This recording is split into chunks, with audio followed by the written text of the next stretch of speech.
뉴욕 시장 확실히 실적 시즌에 들어간 모습들 나타나고 있습니다.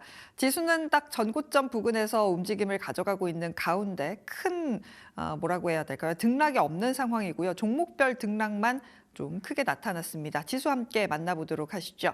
일단 S&P 500 같은 경우는 보합으로 마감됐습니다. 제자리 걸음하면서 6,735포인트였고요. 다우 같은 경우도 0.4%대 강세 보이면서 아주 큰 폭의 오름세를 보여주지는 못했습니다. 나스닥 종합지수 같은 경우도 0.1% 거의 제자리 걸음이었죠. 22,953포인트에서 거래 마감지였고요. 오늘 사실 테마단에 있는 종목들이 좀 빠지게 되면서 러셀 2000은 상대적으로 3대 지수에 비해서는 쉬어가는 양상들 나타났습니다. 섹터 흐름 함께 만나보도록 하겠습니다. 오늘 아마존이라든지 완성차, GM, 포드가 좋은 모습들을 보여주게 되면서 이미 소비재단의 섹터 지수가 1.3% 이상의 강세를 보였습니다. 방산주들도 호실적 나오게 되면서 지금 산업재단 강세 보였고요. 헬스케어까지만 강보합권 수준이었을 뿐 대부분 하락으로 마감이 됐습니다. 커뮤니케이션 서비스라든지 유틸리티 같은 경우는 0.8%, 0.9%가량의 업종 하락 나타났습니다.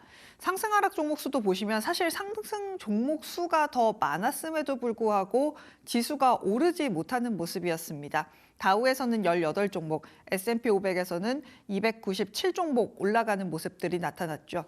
확실히 딱 실적 시즌에 그런 분위기가 나타나는 것 같습니다. 일단 오늘 같은 경우는 방산주 그리고 완성차 업체들의 실적이 좋아서 섹터를 좀 끌고 가는 모습들 나타났고요. 테마주 약세 보였습니다. 거기다가 트럼프 대통령이 중국 관련해서 계속 엇갈린 발언을 내놓고 있습니다. 만난다, 아니다, 어쩌다 뭐 이런 이야기들이 계속해서 전해지고 있기 때문에 시장에서는 지수단을 움직일 만한 이슈로 해석하기는 좀 어려운 것 같습니다.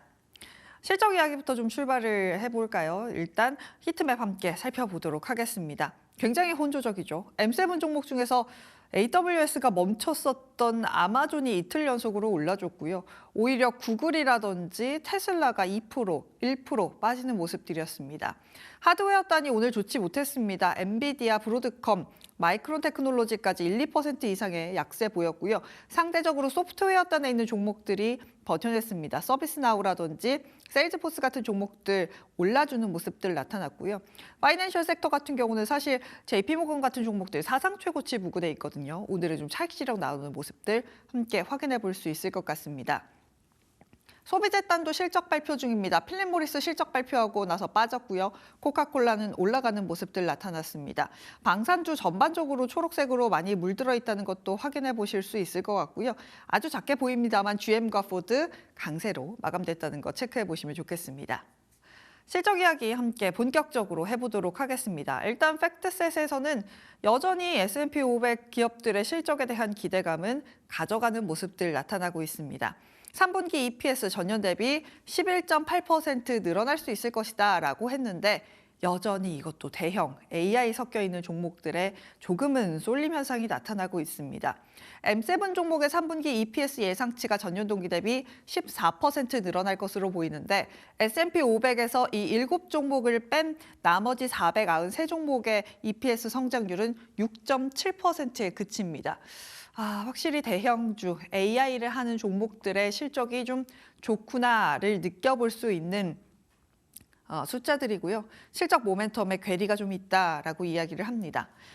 시장에서는 어떤 분석이 나오냐면요. 실적 개선에 대한 기대가 팬데믹 이후 투입된 대규모 유동성에 의해서 지수 자체가 사상 최고치에 와 있다라고 분석했습니다. 어쨌든 간 AI 대형주에 좀 쏠림 현상이 있다는 것은 이번 실적 시즌에도 아마 이어질 것 같다라고 보고 있는 시장인 것 같습니다. 이런 가운데 트럼프 대통령 계속해서 중국과의 관계에 대해서 왔다 갔다 하는 모습들 보여주고 있습니다. 2주 후에 시진핑과 만날 거다. 하지만 시진핑과 회담 성사 안 될 수도 있다라고 하면서 도대체 뭐가 맞는 거야? 라고 싶은데요. 방금 전에 또 전해진 소식으로는 시진핑 주석과의 회담 이틀 안에 그 여부를 이야기하겠다라고 또 코멘트를 내놓기도 했습니다. 중국에 대한 더 높은 관세는 그들에게 지속 가능하지 않을 것이다 라고 이야기합니다. 그러면서 또 본인의 치적을 이야기하죠.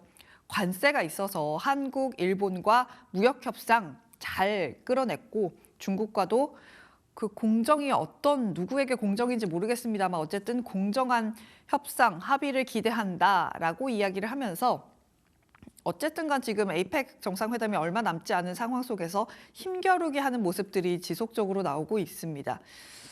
근데 중국에서는 생각보다 무슨 코멘트 자체를 내놓고 있지 않거든요. 트럼프 대통령 그리고 미국 혼자서 만난다, 안 만난다, 관세한다, 안 한다 하는 모습들을 계속해서 보여주고 있다는 거 함께 체크해 보시면 좋을 것 같습니다. 가장 아랫줄에는 우리나라와 관련이 있어서 제가 간단하게 좀 가져와 봤는데요. 북한 김정은과의 만남 가능성에 대해서 미국 내에서도 좀 관심이 있는 모습입니다. 미국의 싱크탱크인 전략국제문제연구소의 선임 고문이 어떤 이야기를 했냐면 트럼프 대통령과 김정은의 만남이 가능성은 낮은데 아주 짧게 마주치는 정도로는 가능할 것 같다라고 이야기를 하면서 아예 가능성이 제로는 아니다라는 이야기도 함께 전해졌다는 거 체크해 보시면 좋겠습니다. 이런 가운데 금값의 상승이 약간 멈추게 되는 걸까요? 5년 내 최대 1일 하락을 보여준 금값이었습니다. 너무 많이 올라서이기도 할 거고요. 거기다가 이제 셧다운도 끝나게 되고 미국과 중국 어찌됐든가 무언가 풀리지 않을까라고 시장에서는 해석하게 되면서 금이 빠지는 모습들 나타나고 있습니다. 5%대 약세를 보이면서 4,200달러도 내주는 모습이었습니다. 온스당 4,137달러에서 거래 마감 짓는 모습들 나타났고요. 금 관련된 종목들이 오늘 그래서 꽤나 많이 빠지는 모습이었습니다. 뉴몬트가 9% 넘게 급락했고요. 베리골드 같은 경우도 함께 9% 넘게 하락했습니다. 근데 연초 대비 수익률 보시면 뉴몬트가 130%, 베리골드가 103%입니다. 이만큼 빠졌어도 그만큼 많이 오른 만큼 차익 실현도 좀 강하게 나온다는 거 함께 보시면 좋을 것 같습니다. 종목 이야기 본격적으로 출발을 해볼까요? 첫 번째 종목은 GM입니다. GM 실적이 이렇게 좋나라는 생각이 들 만한 그런 숫자가 발표가 됐습니다. 일단 매출액과 EPS 같은 경우가 예상치를 8%, 22% 상회하는 모습들이었는데요. 이렇게 좋을 수 있었던 건 관세로 인한 비용 감소가 있었다. 근데 이게 26년까지 갈 것 같다라는 이야기를 했기 때문입니다. 그러면서 25년 연간 가이던스에 대해서도 좀 좋은 이야기를 했는데요. 연간 조정이익 전망치를 120억 달러에서 130억 달러를 제시했습니다. 이전보다 높여 잡는 모습이었고요. 또 관세 예상 비용도 이전보다 좀 괜찮아지는 모습들이 나타나게 되면서 GM 같은 경우는 강세로 마감이 됐습니다. 10% 넘는 오름세 보여줬고요. 14.8%대 강세로 66달러 뚫어내면서 마감이 됐습니다. GM이 올라가게 되면서 완성차 업체들 전반적으로 좋은가 해서 테슬라를 열어봤더니 테슬라는 생각보다 그렇게 좋지는 못했습니다. 테슬라가 이제 오늘 밤에 열리는 미국 시장 마감하고 나서 우리 시간 기준으로 내일 아침 5시면 실적을 받아들게 되거든요.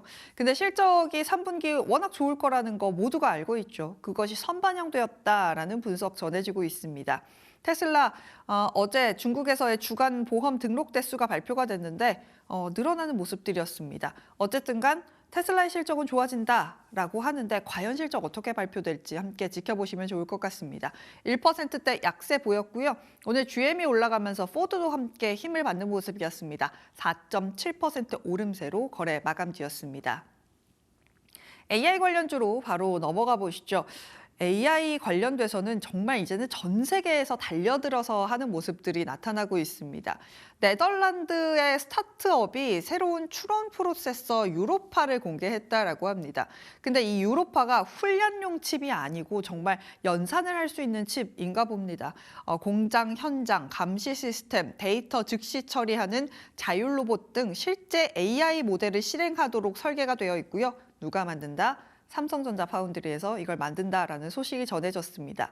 전에는 사실 엔비디아 칩 없으면 이 AI 데이터 센터는 돌릴 수가 없어였는데 AMD도 생겨났고요. 유럽에서도 한다고 하고요. 때문에 요즘 엔비디아의 주가는 그렇게 잘 가고 있지는 못하는 모습들 나타나고 있습니다. 차트가 옆으로 좀 기어가고 있는 상황들이죠. 거기다가 엔비디아 같은 경우는 11월이 돼야 실적을 확인할 수 있기 때문에 과연 엔비디아의 주가는 어떻게 흘러가게 될지 좀 지켜보셔야 할 것 같습니다. 거기다가 오늘 엔비디아가 조금 더 빠진 이유라고 한다면 오픈 AI의 대출 보증 제공을 하는 것을 논의하고 있다라고 합니다. 오픈 AI 안 그래도 지금 투자만 남발하고 있고 이 금액을 어디서 가져올 것이냐에 대한 이야기가 나오고 있는 상황에서 대출 보증을 한다고 시장에서는 해석하는 모습이었습니다. 0.8%대 하락을 보인 엔비디아였고요. 역시나 경쟁 심화 우려가 함께 부각되면서 AMD도 하락으로 전환되면서 1%대 약세로 거래 마감지었습니다. 뿐만 아니라 다른 반도체 관련된 종목들 일제히 좀 쉬어가는 모습들이었습니다. 브로드컴 같은 경우는 지금 유럽에서의 반독점 규정 이야기가 나왔습니다. VM 웨이브 인수 이후에 라이센스 정책 관련해서 반독점 규정 위반 가능성에 대한 재조사가 시작된다라는 이야기가 전해지면서 1.8%대 약세 나타냈고요. 지금 마이크론 같은 경우는 2%대 넘는 약세로 마감이 됐는데요. 일단 마이크론 쪽에서는 미국 내 메모리 반도체 제조에 2천억 달러를 투자하겠다라는 소식이 전해졌음에도 불구하고 오히려 이 돈이 어디서 오는 것이냐라고 시장에서는 해석하는 것 같습니다. 그뿐만 아니라 요즘 잘 갔었던 하드웨어 장비단에 있는 종목들 소폭 약세 보여주면서 어플라이 머티리얼즈까지 0.9%대 하락으로 마감지었다는 거 함께 체크해 보시면 좋을 것 같습니다. 거기다가 지금 애프터마켓에서 더 오르지 못하는 이유가 이 종목 때문인 것 같습니다. 텍사스 인스트루먼트 함께 살펴보도록 하겠습니다. 마감하고 나서 실적을 발표했는데요. 애프터마켓에서 8% 넘는 약세를 보여주고 있습니다. 4분기 실적에 대한 우려가 좀 커지는 모습입니다. 거기다가 차트 보셔서 알겠지만 차량용 반도체를 하고 있는 텍사스 인스트루먼트가 그렇게 업황이 좋은 상황은 아니거든요. 일단 실적 같은 경우는 거의 인라인하는 수준으로 나왔습니다. 매출액 같은 경우도 소폭 상회하는 수준이었고요. 근데 4분기 가이던스가 문제였습니다. 예상치가 1.4달러의 4분기 EPS 가이던스였는데 1.13에서 1.39달러 제시를 했고요. 4분기 매출 가이던스 같은 경우도 시장 예상치를 중간값 기준으로 하회하게 되면서 꽤나 많이 빠지는 모습이었고요. 반도체 관련된 종목들 애프터마켓에서 힘을 쓰지 못하고 있다는 것도 함께 체크해 보시면 좋겠습니다. 또 마감하고 나서 이 종목의 실적을 발표했습니다. 넷플릭스인데요. 좀 아쉽습니다. 6% 넘는 약세를 지금 애프터마켓에서 보여주고 있습니다. 실적 자체가 좋지 못했어요. 매출액도 그렇고 EPS도 그렇고 시장 예상치를 하회하는 모습들이 나타났고 또 전해지는 이야기는 그겁니다. 이제 구독할 수 있는 서비스가 굉장히 많아졌죠. 근데 이럴 때마다 넷플릭스는 가격을 올려서 그런 부분들을 상쇄해 왔었는데 이거 너무 경쟁이 심화되는 것 아니냐라는 이야기가 전해지고 있습니다. 일단 이번 실적이 안 좋았던 이유를 사측에서는 브라질 세금 분쟁과 관련해서 3분기에 6억 달러가 넘는 일회성 비용이 있어서 이게 반영이 안 되면 일단 이익률은 사측의 가이던스를 넘어설 수 있다라고 이야기를 하고 있지만 컨텐츠를 만드는 비용은 높아지죠. 업계는 계속해서 지금 구독할 수 있는 다른 서비스가 많아지죠. 이러다 보니까 주가는 크게 힘을 쓰지 못하는 모습입니다. 애프터마켓에서 6% 넘게 약세 이어가고 있다는 거 함께 보셔야겠습니다. 또 애프터마켓에서 실적을 발표한 인투이티브 서지컬 봐야겠습니다. 이 종목은 굉장히 지금 분위기가 좋은 모습들인데요. 지금 15%대 애프터마켓에서 올라가는 모습들 나타나고 있습니다. 일단 매출액과 EPS 같은 경우도 좋게 발표가 됐고 다음 분기 전망 자체도 굉장히 좋았습니다. 이 다빈치라고 하는 수술 로봇의 설치 대수도 많이 늘었고요. 수술 횟수도 많이 늘었고요. 때문에 25년도 회계 분기 전망도 좋습니다. 다빈치 수술 건수 증가율이 17에서 17.5%라고 제시를 했는데 이전보다 높고요. 또 총이익률 같은 경우도 더 늘어나는 모습들인데 이게 관세 영향이 포함됐음에도 불구하고 저 정도구나라고 해석을 하게 되면서 지금 애프터마켓에서 계속해서 달려가고 있고요. 우리나라 시장에서는 고형 같은 종목들의 영향을 확실하게 주고 있다는 거 함께 보시면 좋을 것 같습니다. 또 실적 잘 나온 방산주로 이어가 보도록 하겠습니다. 실적이 잘 나왔음에도 불구하고 약간의 희비교차가 있는 모습들이었는데요. 방산주 일단 로키드 마틴 같은 경우는 실적 보시면 좋습니다. 매출액과 EPS 다 맞추는 모습이었는데 스트릿 컨센이 너무 높았다라는 분석이 있더라고요. 때문에 본장에서는 3% 넘는 약세로 거래 마감지었습니다. 레이시온 RTX 같은 경우도 역시나 실적 굉장히 좋은 모습들이었습니다. 7% 넘게 올랐습니다만 갭으로 뛰었고 양봉이긴 합니다만 지금 윗꼬리가 좀 긴 것은 함께 좀 체크를 해보셔야 될 것 같습니다. GE 에어로스페이스 같은 경우도 차트 정말 올해 내내 잘 쓰고 있는 종목 중에 하나죠. 실적 좋았고요. 1%대 강세였습니다. 본장에는 더 오르다가 윗꼬리가 좀 달렸다는 것은 아쉽게 확인이 되고 있습니다. 또 방산주뿐만 아니라 실적 발표한 종목들 조금 더 봐야 될 것 같은데요. 소비재와 산업재 단에서의 실적들 조금 더 체크해 보도록 하겠습니다. 코카콜라도 실적 좋았습니다. 4% 이상의 강세 보여주면서 오늘 갭으로 뛰는 모습이었는데 무엇보다도 연간 가이던스 달성에 대한 기대감을 키워가는 모습이었습니다. 반면에 필립 모리스가 어느 순간부터 막 달리다가 좀 쉬어가는 모습들 확실하게 좀 나타나고 있는 상황이죠. 연간 이익 전망을 하향 조정하게 되면서 3%대 약세로 마감지었습니다. 3M 같은 경우는 7% 넘게 올라줬는데요. 사실 3M도 요 몇 개월간 큰 약간 박스권에 갇힌 모습들 나타나다가 확실히 실적으로 그 박스권을 좀 뚫어내는 모습입니다. 호실적이었고요. 연간 가이던스도 상향 조정하게 되면서 분위기 좋게 거래 마감지었습니다. 대형주로 좀 넘어가 볼까요? 아마존 함께 보도록 하겠습니다. 아마존의 AWS가 멈췄음에도 불구하고 이 전거래일에도 올랐고 오늘도 올라가는 모습들이 나타나고 있습니다. 그래도 뭐 AWS 사업에 대해서는 그 누구도 뭐라고 해야 될까요? 무시할 수 없는 부분들이 있다라는 평가가 나오고 있고요. 또 내부 문건이 하나 유출이 되면서 주가에는 오히려 더 좋은 모습들을 나타내고 있습니다. 자체 개발한 물류 로봇을 이용해서 미국 내 일자리 60만 개를 33년까지 대체할 것이다 라고 합니다. 아마존이 소매단을 좀 하고 있기 때문에 그런 부분들을 로봇으로 교체한다라는 소식 전해지고 있습니다. 거기다가 UAE의 초고속 배송 아마존 나우도 출시한다라는 소식까지 겹치게 되면서 2% 이상의 강세 나타나고 있다는 것도 함께 확인이 되고 있습니다. 또 오늘 잘 갔는데 제가 하나 놓친 섹터가 있어서 소프트웨어 함께 이어서 보도록 하겠습니다. 이 세 종목의 특징이라고 한다면 올해 그렇게 수익률이 좋지 못했습니다. 근데 연말 되니까 약간씩 오르는 모습들이 나타나고 있거든요. 상대적으로 뭐 엔비디아 같은 종목들이 차트를 쌓아가게 되면서 이런 쪽으로 수급이 가게 되는 걸까요? 아니면 많이 올랐던 테마주에서 차익 실현이 나오면서 가는 건지는 모르겠습니다만 어쨌든 간 지금 소프트웨어 단에 있는 세일즈포스, 서비스나우, 어도비가 오늘 동반 강세를 보여줬습니다. 각자 뉴스 함께 보시면요. 세일즈포스 같은 경우는 구글과 파트너십 체결로 향후 성장 기대가 부각된다라고 하면서 이틀 연속으로 양봉에 3% 이상의 강세 보여줬고요. 서비스나우 같은 경우도 2%대 강세를 보여줬습니다. KPMG에서 무슨 서비스를 출시한다라는 소식에 영향을 받는 모습이었습니다. 어도비 같은 경우도 4% 이상의 강세를 보였는데요. AI 파운드리 서비스를 출시한다라는 이야기까지 함께 전해졌습니다. 마지막으로는 좀 테마주 보도록 하겠습니다. 지금 확실히 실적 시즌에 들어서게 되면서 시장의 관심은 이익, 실적에 가 있는 것 같습니다.